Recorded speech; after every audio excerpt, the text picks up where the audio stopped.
Do you want to get your music licensed in film, TV, and ads, but are kind of stuck of how to actually do that? Well, in this video, I'm going to go through exactly what has led me to have success with making thousands of dollars placing music on TV shows like Station 19 on ABC, got placement on HBO Max, and in countless Instagram and YouTube posts as well. So let's talk about that and dive in. Before I jump in, I want to say that I do have a free resource for you guys that I think will help you release your next single. This is my free single release checklist. You can download that at elevatedmusic.co. Okay, so this might sound a little cliche, but it's definitely about who you know. And so the way to do that is to go to sync licensing conferences. There's four conferences that I highly recommend, one of which I've been to myself and really enjoyed. The first one is the Taxi. It's called the Road Rally Summit. It's held in LA every year, and there'll be a link below for all of these in the description. The second one is the PMC Production Music Conference. I've heard great things about this from other people who have gone, and they really have felt like it's improved their licensing career. The third one is going to be Sync Summit. Sync Summit is held in New York every year. I have not been myself, but I would definitely add it as one to check out.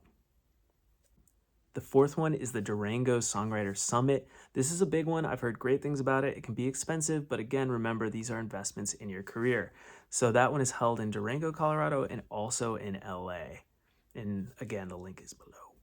Another tip that has helped me out, honestly, a lot is actually cold emailing writers who have had success in sync.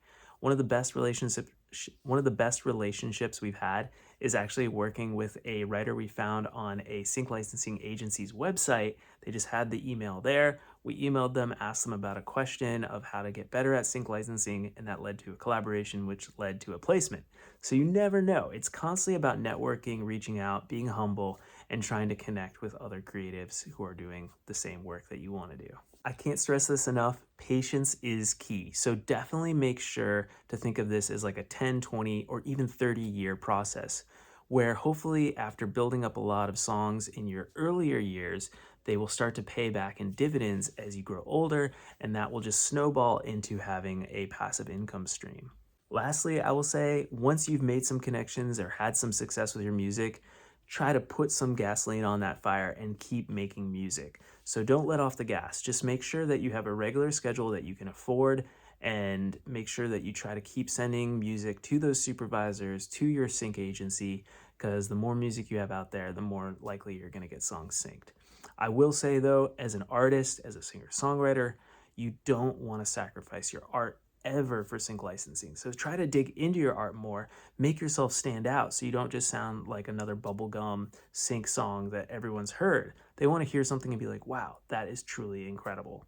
So the best advice I can say is stick to your art and let the rest happen naturally. If you have enjoyed this video, make sure to check out that free single release checklist at elevatedmusic.co. It's a 6-week checklist that will help you release your song like a pro and not forget anything along the way, and it'll just make your life so much easier. All right, thanks so much for watching. Also, if you are in need of a producer or mix engineer, shoot me an email at the website elevatedmusic.co or shoot a comment below if you have questions about anything. I'd love to hear from you.